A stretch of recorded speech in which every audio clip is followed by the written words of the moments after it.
أعوذ بالله من الشيطان الرجيم بسم الله الرحمن الرحيم قل أعوذ برب الناس ملك الناس إله الناس صدق الله العلي العظيم আলহামদুলিল্লাহ আজ 24শে মে 11ই বৈশাখ 5ই জিলকত পবিত্র জুমাবার আমরা মহান আল্লাহ সুবহানাহু ওয়া তাআলার দরবারে শুকরিয়া আদায় করি। আল্লাহ তাআলা এই প্রচণ্ড গরমের মধ্যেও যথারীতি আমাদেরকে আল্লাহ তাআলার পবিত্র স্থান দোয়া কবুলের জায়গা মসজিদে আমাদেরকে হাজির হবার তৌফিক দিয়েছেন। আমরা সবাই পড়ি আলহামদুলিল্লাহ। আমি কুরআনুল কারীমের 114 নম্বর সূরাতুন নাস সূরা নাসের প্রথম 3টি আয়াত তেলাওয়াত করেছি।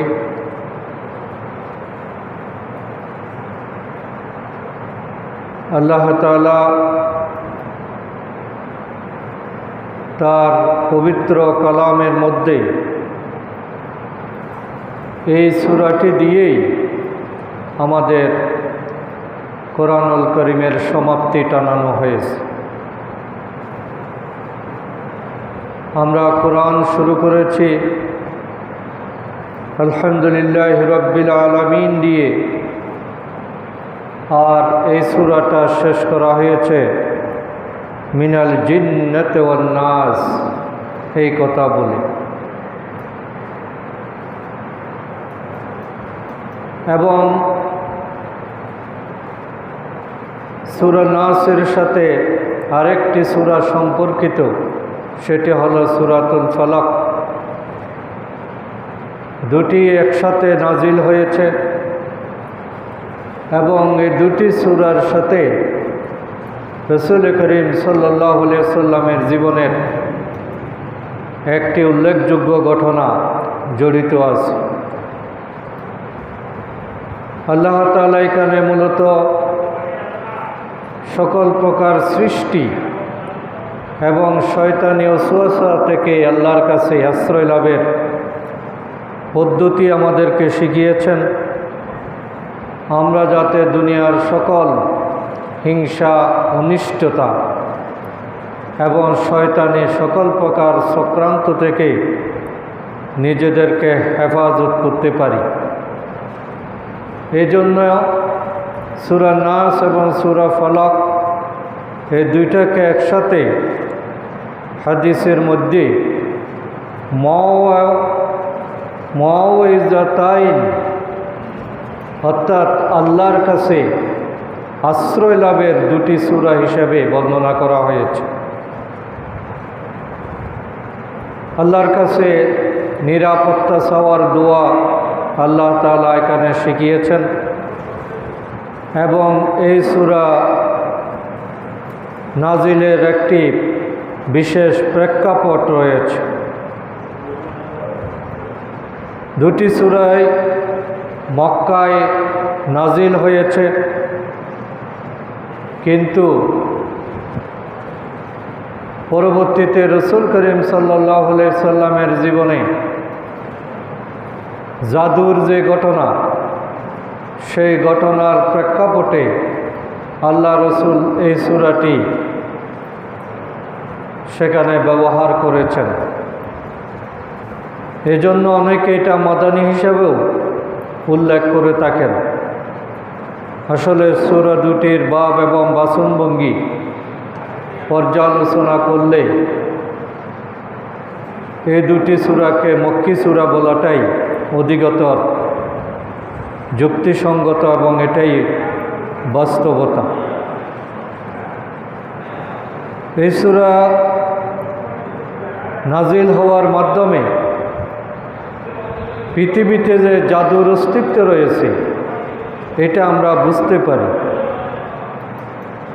জাদু, বদনজর এবং শয়তানির বিভিন্ন কর্মকাণ্ড, মানুষের ক্ষতি করার যে প্রচেষ্টা, এগুলো আসলে পৃথিবী সৃষ্টির পর থেকেই বিদ্যমান এবং কিয়ামত পর্যন্ত এগুলোর অস্তিত্ব রয়েছে।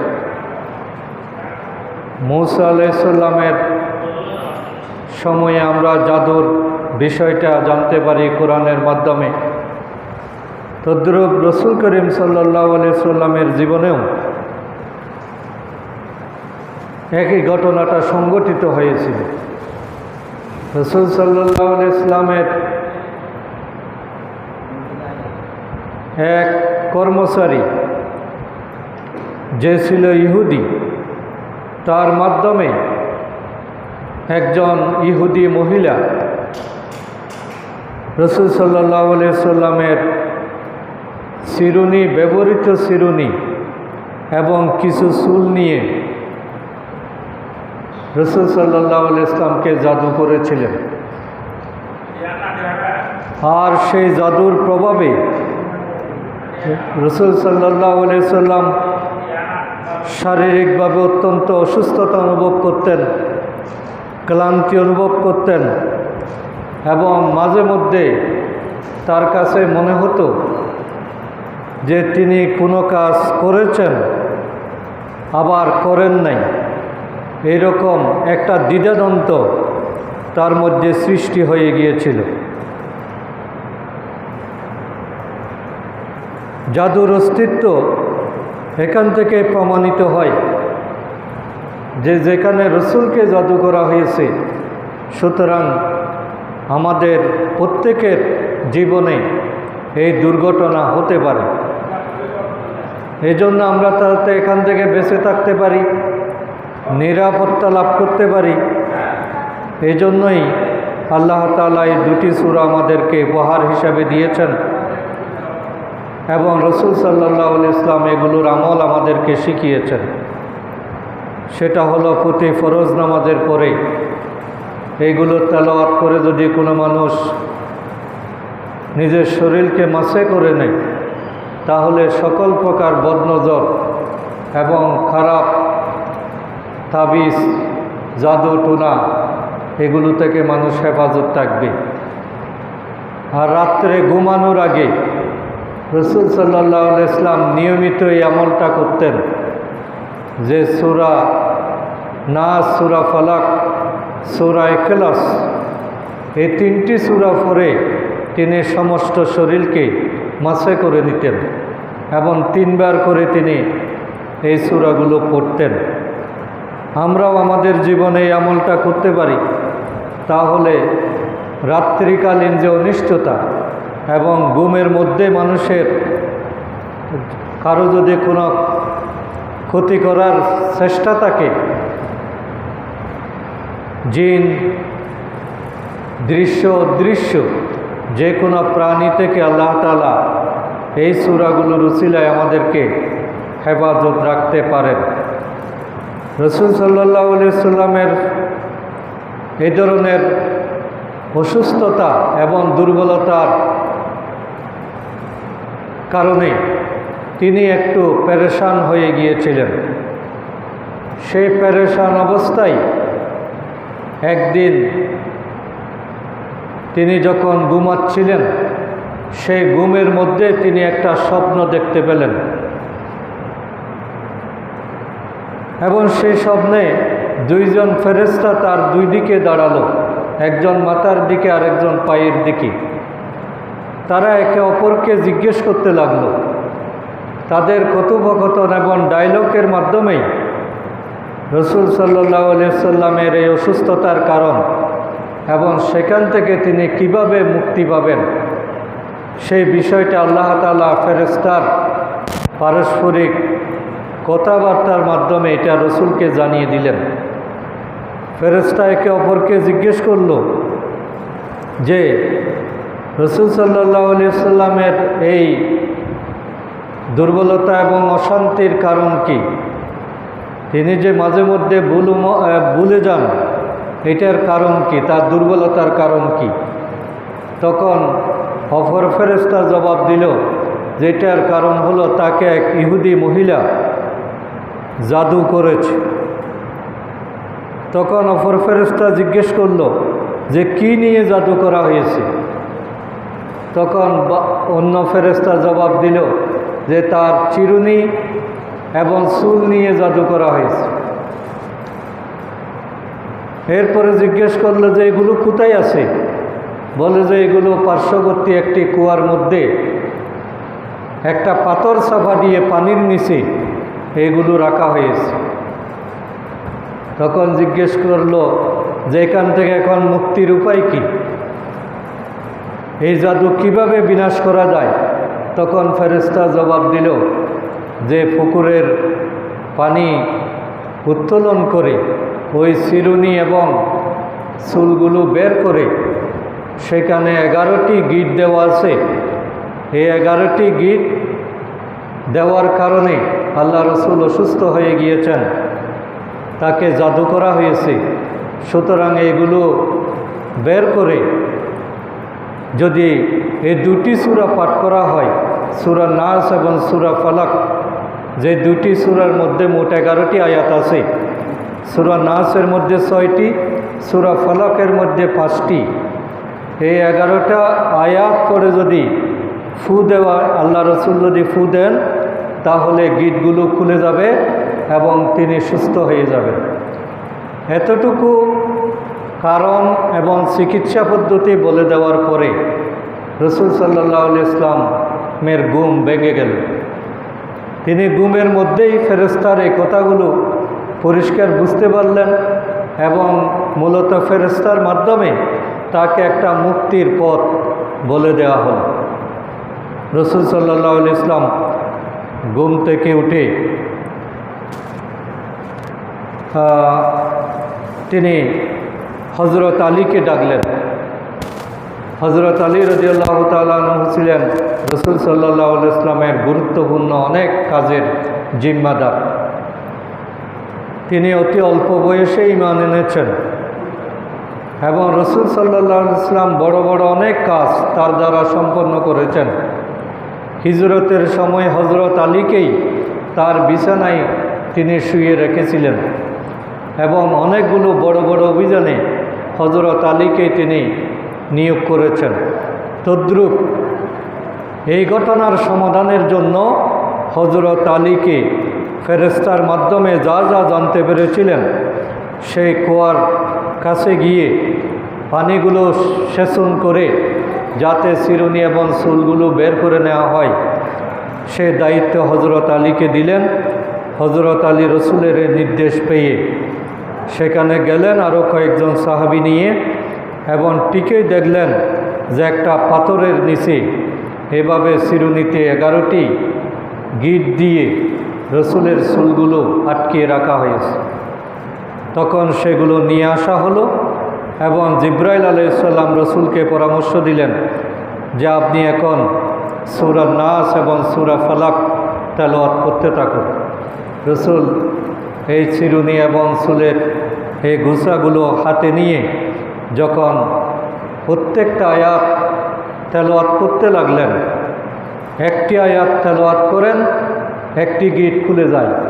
এভাবে 11টি আয়াত তেলাওয়াত করলেন, 11টি গিট খুলে গেল। রসুল সাল্লাল্লাহু আলাইহি ইসলাম সাথে সাথেই সুস্থতা অনুভব করতে লাগলেন। তার উপর এতদিন যে অশান্তি এবং দুর্বলতা, এটা কেটে গেল এবং এরপর থেকে তিনি সুস্থ হয়ে গেলেন। তাহলে এই ঘটনা থেকে আমরা জানতে পারি যে জাদুর অস্তিত্ব পৃথিবীতে বিদ্যমান এবং এটার সমাধানের উপায় হলো মূলত কোরআনের আয়াত দিয়ে। রসুল সাল্লাল্লাহু আলাইহি ইসলাম অন্য কোনো জারফুকের দিকে যান নাই। রসুল সাল্লাল্লাহু আলাইহি ইসলাম যেভাবে কোরআন দিয়ে সমাধান করেছেন, আমাদের মধ্যেও যদি কেউ এই সমস্যায় আক্রান্ত হয়, তাহলে সেটার চিকিৎসা একমাত্র কোরআন দিয়েই করতে হবে। এখানে জারফুকের নামে যেগুলো তাবিজের ব্যবসা এবং বিভিন্ন অবৈধ কথাবার্তা উচ্চারণ করা হয়, বিভিন্ন হাবিজাবি লিখা দিয়ে তাবিজ বানানো হয়, এগুলো আসলে ইসলাম সমর্থন করে না। জারফুক করা সেটা আল্লাহর নাম দিয়ে হতে হবে, কোরআন দিয়ে হতে হবে, এবং সেটা হলো নির্দিষ্ট সময়ের জন্য, কোনো বিশেষ প্রয়োজনে। কিন্তু এটাকে ব্যবসা হিসাবে গ্রহণ করার কোনো অনুমতি ইসলামে রাখা হয় নাই। আমাদের দেশে এটা এখন একটা ব্যবসায় পরিণত হয়েছে, কিন্তু সাহাবায়ে কেরাম এবং অন্যান্যদের জীবনে আমরা এটা দেখতে পাই না। রাসূল সাল্লাল্লাহু আলাইহি ওয়াসাল্লাম একবারই এই কাজটা করেছিলেন, এবং তিনি এই দুটি সূরা থেকে মুক্ত হওয়ার পরে আল্লাহ তাআলার কাছে আশ্রয় চাওয়ার এই মেডিসিনটা তিনি আবিষ্কার করার পরে যখনই কোনো বিপদ সম্মুখীন হতেন তখন তিনি এই সূরা দুটি পাঠ করতেন। সুতরাং আমাদের জন্য সূরা নাস এবং সূরা ফালাক হলো আসলে আল্লাহর পক্ষ থেকে একটা বিরাট রক্ষা কবচ। সকল প্রকার জাদু টোনা, বদনজর এবং খারাপি থেকে বেঁচে থাকার জন্য আল্লাহর কালামের এই আশ্রয় নেওয়া, এটাই আসলে মুমিনের বৈশিষ্ট্য, এবং এর মাধ্যমে আমরা মূলত নিরাপত্তা লাভ করতে পারি। এই জন্য নামাজের পরে, ঘুমানোর পূর্বে এবং ছেলে মেয়েদেরকে বদনজর থেকে রক্ষা করার জন্য এই সূরা দুটি পড়ে আমরা নিজেরাও তাদেরকে ফু দিয়ে মোছে করে নিতে পারি। নিজে নিজেও করতে পারে, মা বাবাও করতে পারে, উস্তাদেরাও করতে পারে। তাহলে আমাদের সন্তানগুলো নিরাপদ থাকবে, এবং জিনদের যে খারাপ উদ্দেশ্য এটা অনেকটা আল্লাহ তাআলা নষ্ট করে দেবেন। এই জন্য এই দুটি সূরা আমাদের জন্য অত্যন্ত গুরুত্বপূর্ণ, এবং আমরা সবসময় এই আমলগুলো করার চেষ্টা করব ইনশাআল্লাহ। সে উদ্দেশ্যেই আমরা ধারাবাহিকভাবে এই দুটি সূরার অর্থ এবং ব্যাখ্যাগুলো আমি এই জুমা থেকে শুরু করছি, আর আমরা যতদিন সময় লাগে এই দুটি সূরাকে আমরা বোঝার চেষ্টা করব ইনশাআল্লাহ। আল্লাহ আজকে 3টা আয়াত আমি আপনাদের সামনে তেলাওয়াত করেছি। নির্দিষ্ট সময়ের মধ্যে আমরা যতটুকু পারি এই অংশগুলো আমরা অনুধাবন করার চেষ্টা করব। আল্লাহ তাআলা বলছেন,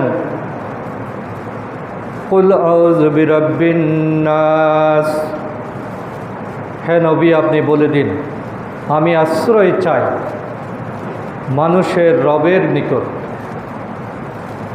মালিকিন নাস, মানুষের মালিকের কাছে। ইলাহিন নাস, মানুষের ইলাহের কাছে। অর্থাৎ আমরা শয়তান থেকে আশ্রয় চাই আল্লাহর কাছে। তদ্রূপ যত ধরনের পৃথিবীতে শয়তানি হতে পারে সকল প্রকার শয়তানি থেকে আল্লাহ তাআলাই আমাদেরকে রক্ষা করতে পারে। এবং সে আল্লাহর পরিচয় দিতে গিয়ে আল্লাহ তাআলা এখানে 3টা শব্দ ব্যবহার করেছেন। একটা হলো বিরাব্বিন নাস, 2 নম্বর হলো মালিকিন নাস, 3 নম্বর হলো ইলাহিন নাস। আল্লাহকে রব হিসাবে মানতে হবে, মালিক হিসাবে মানতে হবে, আর ইলাহ হিসাবে মানতে হবে। এখন রবের পরিচয়টা আসলে অনেক ব্যাপক। রব শব্দের বিশ্লেষণ করতে গিয়ে মুফাসসিরগণ এর অনেকগুলো পয়েন্ট উল্লেখ করেছেন, যেগুলোকে আমরা 5টা ভাগে বিভক্ত করতে পারি।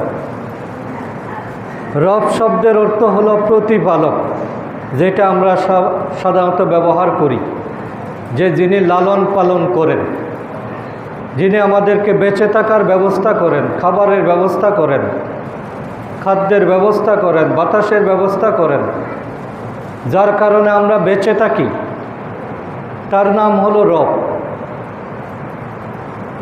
রবের পরিচয় হলো তিনি প্রয়োজনীয় বস্তু সরবরাহকারী। প্রয়োজনীয় বস্তু মানে যার জন্য যতটুকু প্রয়োজন, যখন যেটা যেভাবে যতটুকু প্রয়োজন, এই প্রয়োজন মেটানোর যোগ্যতা যার আছে তিনিই হচ্ছেন রব। মায়ের পেটে আমার কি দরকার সেটা দুনিয়ার কোনো মানুষ সাপ্লাই দিলে হবে না, সেটা আল্লাহর পক্ষ থেকে দিতে হবে। ওইখানে কী খাবার দরকার আল্লাহ সেটার ব্যবস্থা করেছেন, এই জন্য ওই ক্ষেত্রে তিনি আমার রব। পৃথিবীতে আসার সাথে সাথে আমার জন্য কোনো খাবার রেডি নেই, কিন্তু আল্লাহ তাআলা মায়ের বুকের মধ্যেই আমার খাবারের আয়োজন করে রেখেছেন। তাইলে এভাবেই আল্লাহর মেহেরবানিতেই আমরা প্রতিপালিত হই, এবং তিনি হচ্ছেন ক্রম বিকাশ দাতা। আমাদের এই যে বেড়ে ওঠা, কোন জিনিস কতটুকু লম্বা হবে, কতটুকু দৈর্ঘ্যপ্রস্থ হবে, বয়স কত হবে, সব কিছু কিন্তু আল্লাহ তাআলার সিদ্ধান্তের উপর নির্ভর করে। কেউ ইচ্ছে করলে নিজের সাইজ বাড়াতে পারে না যদি আল্লাহ সুযোগ না দেন। এবং প্রত্যেকটার বিকাশের একটা সময় আছে, একটা বয়স আছে, নির্দিষ্ট সময়ের পরে এটা আর বাড়ে না। আমাদের শরীরের মধ্যে প্রতিদিন যেভাবে নখ বাড়ে, চুল বাড়ে, এইভাবে যদি হাতের আঙ্গুলগুলো প্রতিদিন লম্বা হতো, পায়ের আঙ্গুলগুলো লম্বা হতো, তাহলে আমাদের কি অবস্থা হতো। কিন্তু আল্লাহ তাআলা একটা নির্দিষ্ট সময়ের পরে শরীরের অনেকগুলো অঙ্গের বৃদ্ধিটা স্টপ করে দেন। আবার কিছু অঙ্গের বৃদ্ধি আছে আজীবন হতে থাকে, এগুলো বারবার কাটতে হয়। চুল আজীবন কাটতে হয়, নখ আজীবন কাটতে হয়, কিন্তু আমাদের শরীরের অন্যান্য অঙ্গগুলো এগুলো নির্দিষ্ট। এইভাবে মানুষের যে ক্রম বিকাশ, একটা আম গাছের সাইজ কত হবে, একটা খেজুর গাছের সাইজ কত হবে, একটা শিম গাছের সাইজ কীরকম হবে, কোনটার বিকাশ কীরকম হবে, এটা যিনি নির্ধারণ করেন তিনি হচ্ছেন আমাদের রব। রব হচ্ছেন এমন এক সত্তার নাম যিনি সব কিছুর জিম্মাদারি পালন করেন, যিনি সব কিছু তত্ত্বাবধান করেন, যিনি আমাদেরকে সংশোধন করেন, যিনি পরিবর্তন করেন। পরিবর্তন যার মাধ্যমে হয় তিনি আমাদের রব, এবং যিনি সব কিছুর সেন্ট্রালি ভূমিকা পালন করেন, যাকে কেন্দ্র করে সব কিছু আবর্তিত হয়। সূর্য, চন্দ্র, পৃথিবীর প্রত্যেকটা জিনিস যাকে কেন্দ্র করেই ঘুরপাক খায়, তিনিই হচ্ছেন আমাদের রব। রব হচ্ছেন নেতা, যার আনুগত্য করতে হয়। রব হচ্ছেন এমন ক্ষমতাশালী, কর্তৃত্বশালী ব্যক্তি যাকে অমান্য করা যায় না, যার নির্দেশ ইচ্ছাই হোক অনিচ্ছাই হোক মেনে চলতে হয়, যার কর্তৃত্ব পাওয়ারকে স্বীকার করে নিতে হয়, যার হস্তক্ষেপ এবং বল প্রয়োগের অধিকার সবার উপরে সমানভাবে বিদ্যমান। আল্লাহ যেটা চান সেটাই হবে, মানুষ যেটা চায় সেটা সীমিত। আমার ক্ষমতাটা আল্লাহ কর্তৃক নিয়ন্ত্রিত।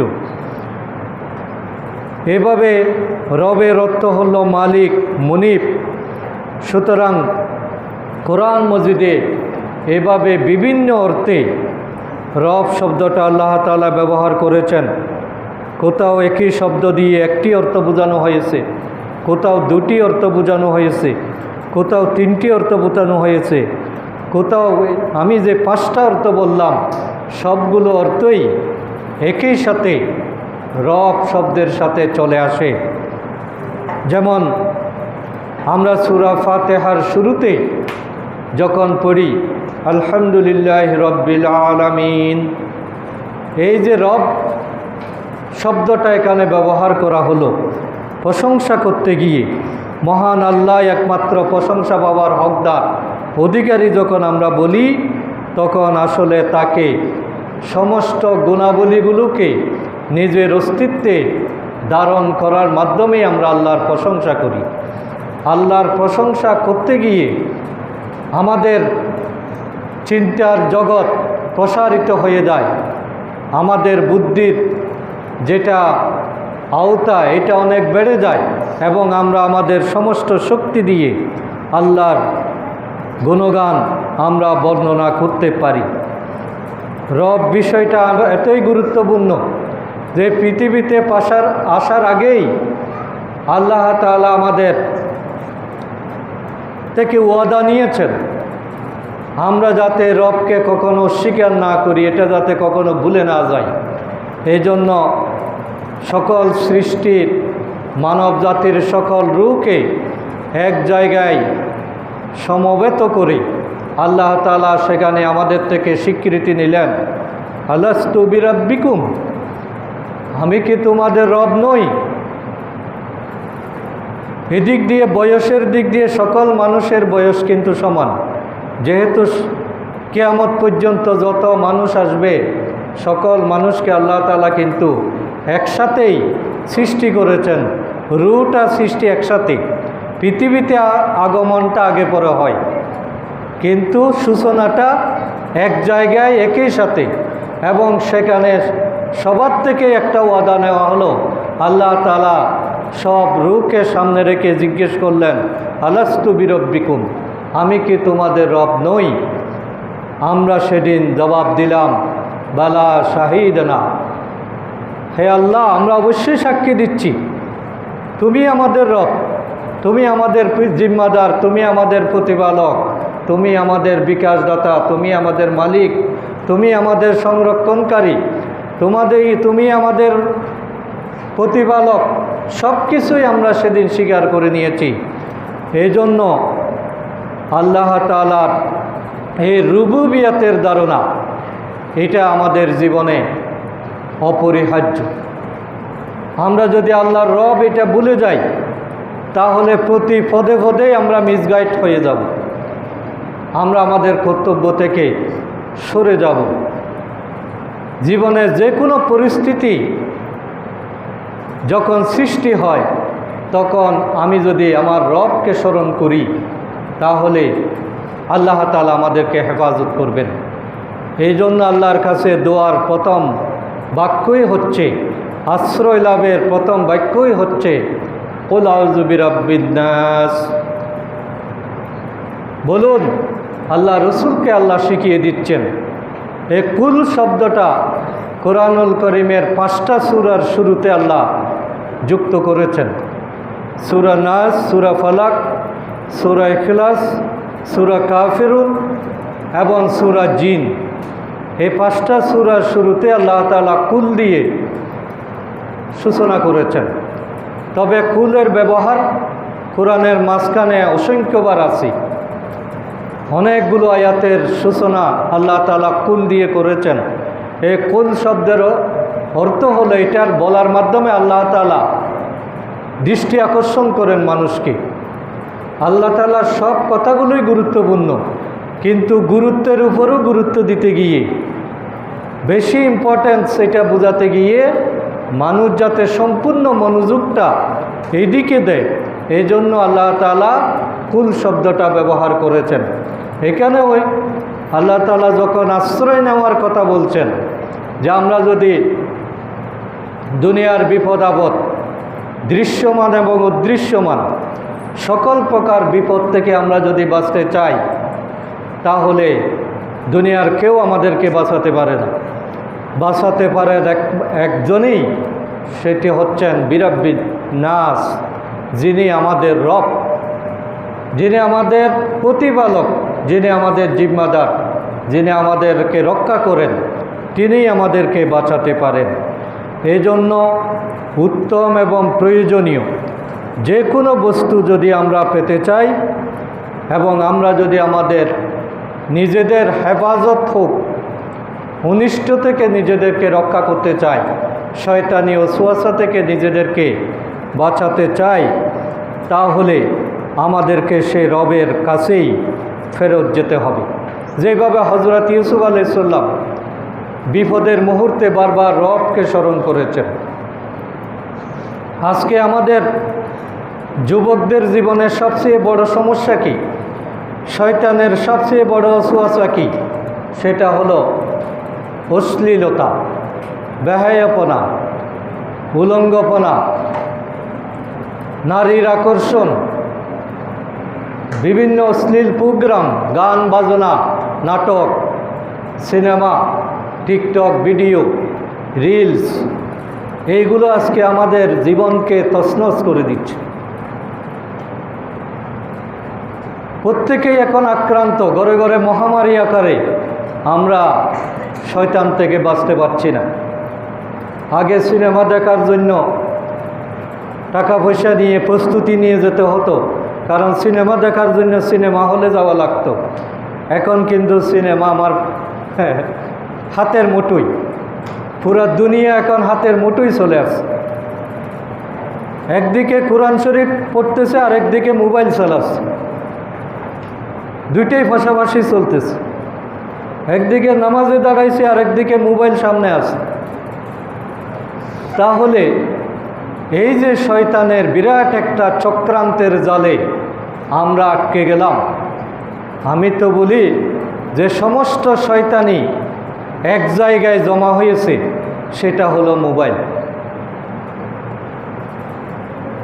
এটার কারণে আমরা ঠিকমতো ঘুমাতে পারছি না, ঘুম চলে গেছে। এটার কারণে লেখাপড়া হচ্ছে না, লেখাপড়ায় মন বসে না। এটার কারণে ব্যবসায় মন বসে না। আপনি কাস্টমার ঢুকছেন, ওই সদাগরের কোনো খেয়াল নাই, সে মোবাইলের দিকে চেয়ে আছে। এটার কারণে নামাজে মন বসে না, ইবাদতে মন বসে না। আমার পাশাপাশি একজন মুরব্বী বসে আছেন, তার সাথে আমি কথা বলার সময় পাই না।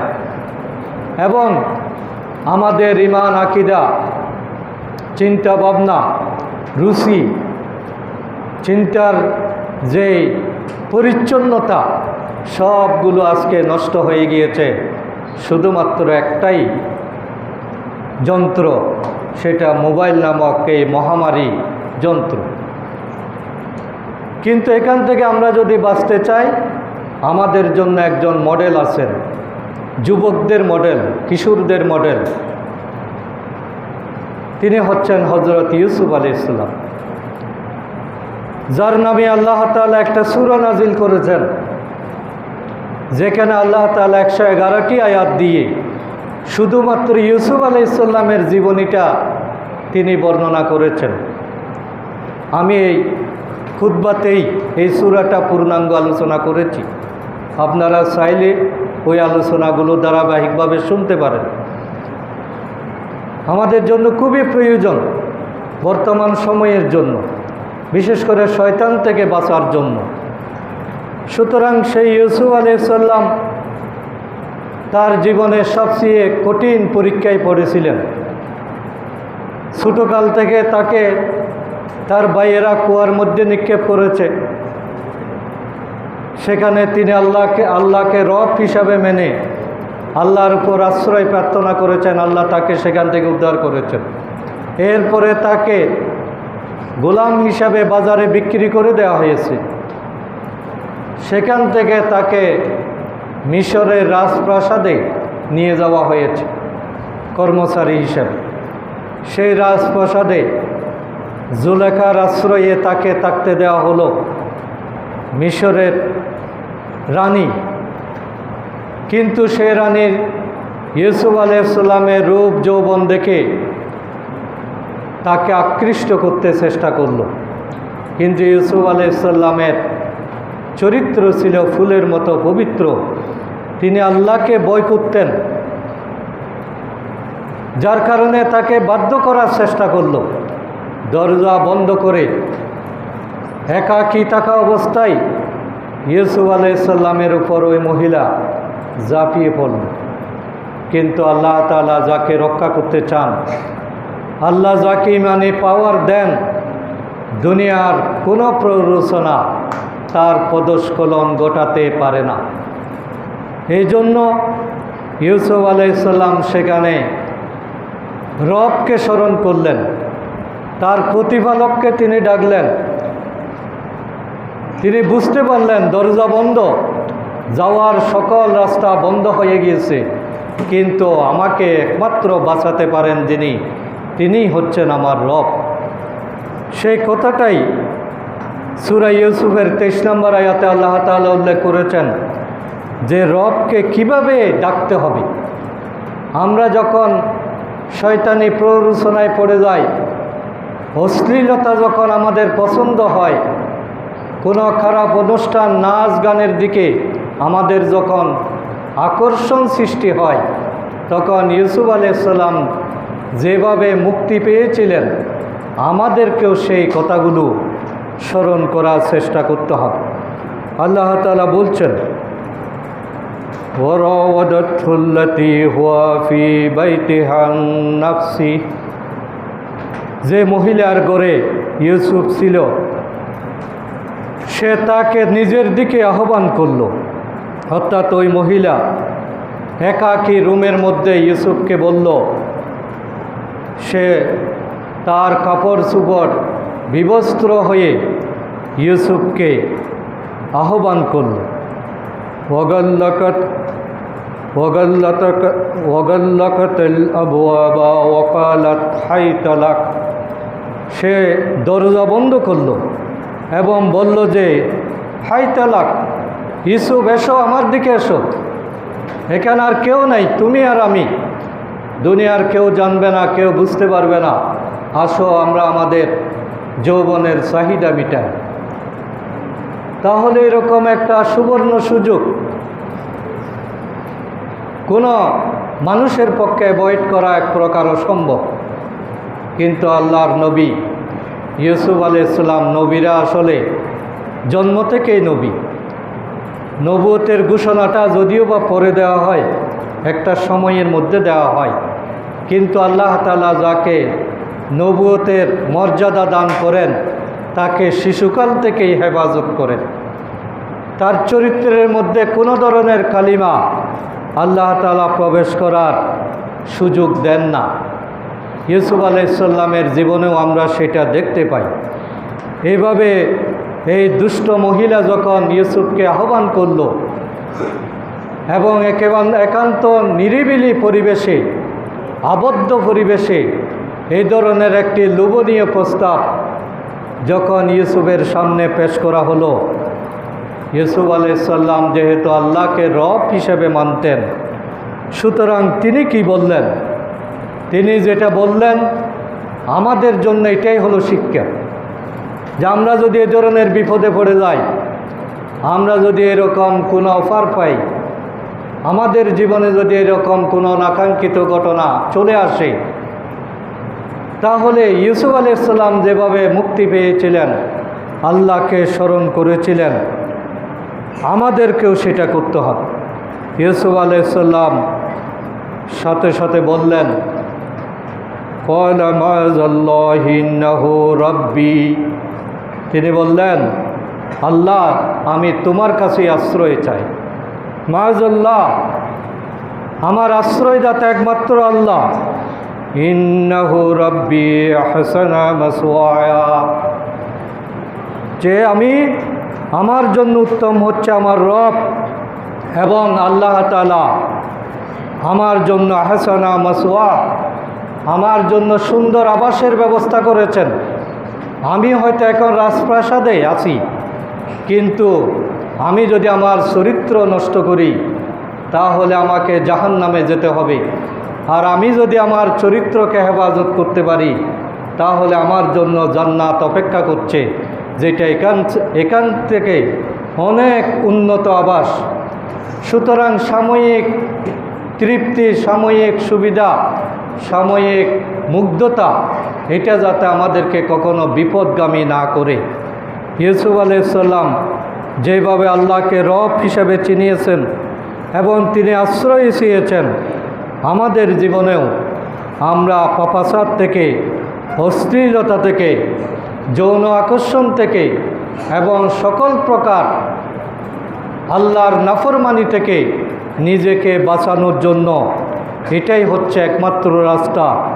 যে রব সব দেখছেন, সব জানেন, এবং এই ক্ষুদ্র পথ যদি আমি ত্যাগ করি তাহলে বৃহত্তর আবাস বৃহত্তর সুযোগ সুবিধা আল্লাহ আমাকে দেবেন, এটাই আমাকে খেয়াল করতে হবে। এবং আল্লাহ তাআলা বলছেন, ইন্নাহু লা ইউফলিহুজ যালিমুন, নিশ্চয়ই আল্লাহ তাআলা সীমা লঙ্ঘনকারী যারা তারা কখনো সফল হয় না। লা ইউফলিহু, সফলতার মানদণ্ড হলো আল্লাহর সীমার মধ্যে থাকা। জালেম হলে আল্লাহ তাআলা সফলতার পথ বন্ধ রাখবেন। ইউসুফ আলাইহিস সালাম যদি ওখানে আত্মসমর্পণ করতেন তাহলে তিনি জালেম হিসাবে সাব্যস্ত হতেন। এই জন্য ইউসুফ আলাইহিস সালাম আল্লাহর উপর ভরসা করে তিনি যখন আল্লাহকে রব হিসাবে মেনে নিলেন, তিনি যখন আল্লাহর উপর ভরসা করে দৌড় দিলেন, তখন সাথে সাথে আল্লাহ তাআলা দরজাগুলো ওপেন করে দিলেন। তাহলে আপনি যদি বাঁচতে চান আল্লাহ রক্ষা করবেন। এটা হলো আল্লাহ তাআলা যেভাবে চলতে চায় আল্লাহ সেভাবেই তাকে বাঁচানোর ব্যবস্থা করেন। সুতরাং আমাদেরকে রবকে চিনতে হবে। আমাদের রব হলো এমন রব, হুয়া রাব্বুকুম ওয়া ইলাইহি তুরজাউন, আমাদের রব হচ্ছেন তিনিই, ওয়া ইলাইহি তুরজাউন, যার কাছে আমাদেরকে প্রত্যাবর্তন করতে হবে। আমরা ওখান থেকে কেউ বাঁচতে পারবো না। আজ হোক কাল হোক আমাদেরকে মরতে হবে, আর মরার পরে আবার যখন ডাক দেওয়া হবে আমাদের সবাইকে সেখানে সামিল হতে হবে। সেই প্রত্যাবর্তন থেকে, হাজিরা থেকে আমরা কেউ বাঁচতে পারবো না। আমাদের জিম্মাদার, আমাদের সংশোধন করা, আমাদের দেখাশোনা করা, আমাদের খাওয়ানোর ব্যবস্থা করা, আমাদেরকে হেদায়েত দেওয়া, আমাদের পানাহারের আয়োজন করা, আমাদেরকে সুস্থ রাখা, সবগুলো যিনি করেন তিনিই হচ্ছেন আমাদের রব। ফাইন্নাহুম আদুউল্লিল্লা রাব্বাল আলামিন, যে তোমাদের সকলেই দুশ্মন তোমাদের ওই রব ছাড়া, এমন রব যিনি সারা জাহানের রব, তিনি ছাড়া তোমাদের ফাইন্নাহুম আদুউল্লি, সবাই দুশ্মন, ইল্লা রাব্বাল আলামিন, রব ছাড়া তোমাদের কেউ বন্ধু নাই। তোমাদের বন্ধু হচ্ছে শুধুমাত্র রব, বাকি সবাই তোমাদের দুশ্মন।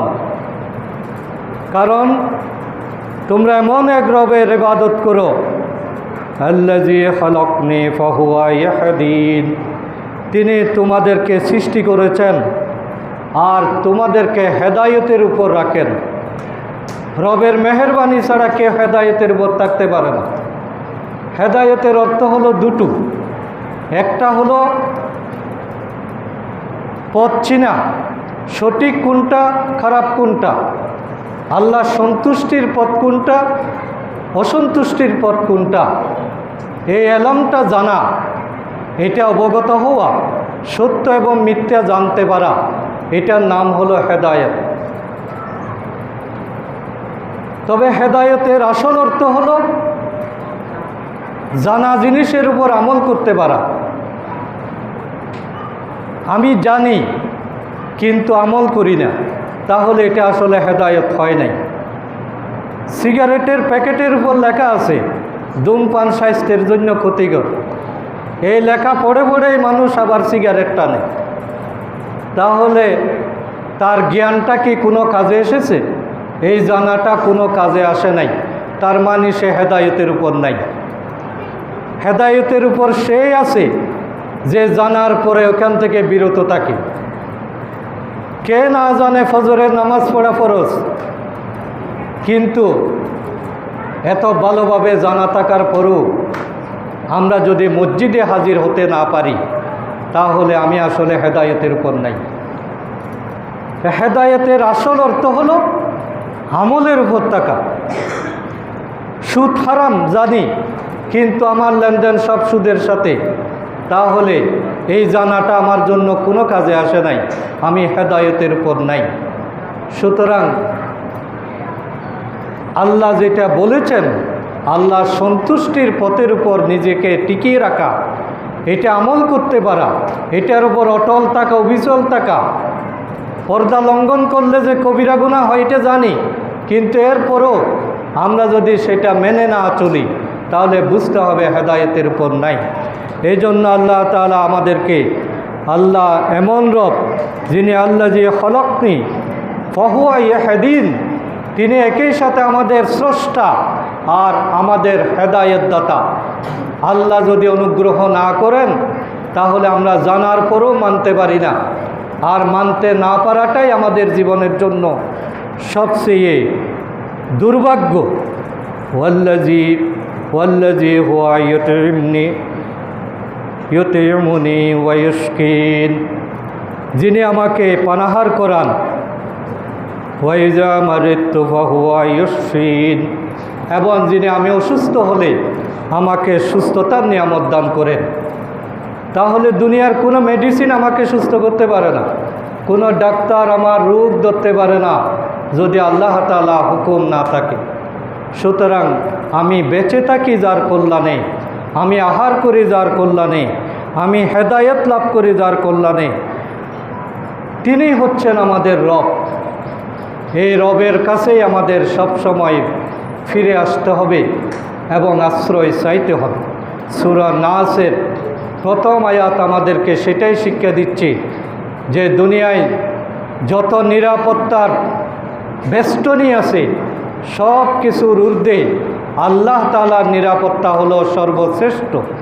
এই জন্য সর্বাবস্থায় চাইতে হবে কুল আউযু বিরাব্বিন নাস, হে আল্লাহ তুমি আমাকে রক্ষা করো, তুমি আমার রব, তুমি আমার প্রভু। সম্মানিত উপস্থিতি, আমি আর কয়েক মিনিট একটু সময় নিচ্ছি। সরকারের পক্ষ থেকে জাতীয় পুষ্টি সপ্তাহ 23 তারিখ থেকে 29 এপ্রিল ঘোষণা করা হয়েছে, এবং আজকের জুমায় এটা বলার জন্য ইসলামিক ফাউন্ডেশনের পক্ষ থেকে নির্দেশনা এসেছে। অর্থাৎ একটা স্বাস্থ্যবান জাতি গঠন করার জন্য যে যে পয়েন্টগুলো আমাদের খেয়াল করা দরকার, আমি সময় কম শুধু পড়ে যাচ্ছি, ব্যাখ্যাটা আপনারা নিজেরা বুঝে নেবেন।